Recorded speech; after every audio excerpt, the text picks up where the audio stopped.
Vote চাইতে গেছে বিএনপির লোক, বলছে ধানের শীষে ভোটটা দিয়েন। মহিলার উত্তরটা শোনেন, বলতেছে ভোট এবার দাঁড়িপাল্লায় দেব। তো এই হলো তৃণমূলের অবস্থা। বিএনপির লোকেরা আর তাদের পালিত বুদ্ধিজীবী জাহেদ টাকেরা বাজারে যে ন্যারেটিভ সেট করেছে সেই ন্যারেটিভ কিন্তু ভাঙতেছে। ওরা যে কথায় কথায় বলে না, জামাত খালি অনলাইনে ফাপড় মারে অফলাইনে জিরো, সেই কথার এক পয়সাও আর দাম নাই। বারবার প্রমাণিত হচ্ছে এরা সব ভুয়া। ওই যে বুদ্ধিজীবী শাহেদ আলম বলছিল না, শিবির নাকি ডাকসুতে ৩-৪ নম্বরে থাকবে, জীবনও জিতবে না, সেই জিনিস কিন্তু ভুল প্রমাণিত হয়েছে। তারপর থেকে ফাপড়ও কমছে এই জামাত বিদ্বেষের। অনলাইনে নাকি আসতেও এখন লজ্জা পায়, যদিও এদের লাজ লজ্জা বলতে তেমন কিছু নাই। আপনাদের একটা অভিজ্ঞতা শোনাই। জামাতের এক প্রার্থী গ্রামে গ্রামে গিয়ে প্রচারণা করছেন। তিনি বলছেন তারুণ্যের প্রথম ভোট চাঁদাবাজির বিরুদ্ধে হোক। ঠিক এভাবেই তিনি বলছেন আপনার বাড়ির বা গ্রামের যারা চাঁদাবাজির সাথে জড়িত, তারা যে দলের সাপোর্ট করে, যাদের শক্তিতে চলে, এই নির্বাচনে তাদের দলকে আপনারা ভোট দিয়েন না, তাদেরকে বয়কট করেন। বিশ্বাস করেন, উনি কারো নাম বলেননি, কিন্তু মানুষ ঠিকই বুঝে গেছে দলটার নাম কি। জামাত নেতা কিন্তু কোনো দলের নাম নেনই নেই, কিন্তু চাঁদাবাজির কথা শুনলেই মানুষের মনে এখন একটা দলের নাম চোখে ভাসে। তারা বিএনপি আর তার অঙ্গ সংগঠন ছাত্রদল, যুবদল, স্বেচ্ছাসেবক দল।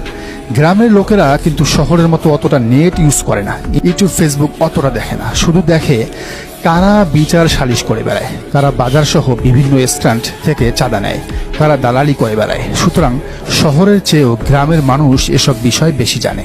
এবার গ্রামে গেছিলাম, এলাকার মানুষ অনেকেই খোঁজখবর নেয়ার পাশাপাশি নিজে থেকে বলতেছে যা করে আল্লাহ, ভোট দিমু দাঁড়িপাল্লায়। অথচ আমি জানি অনেক আগে থেকেই এরা বিএনপির অ্যাক্টিভ সাপোর্টার।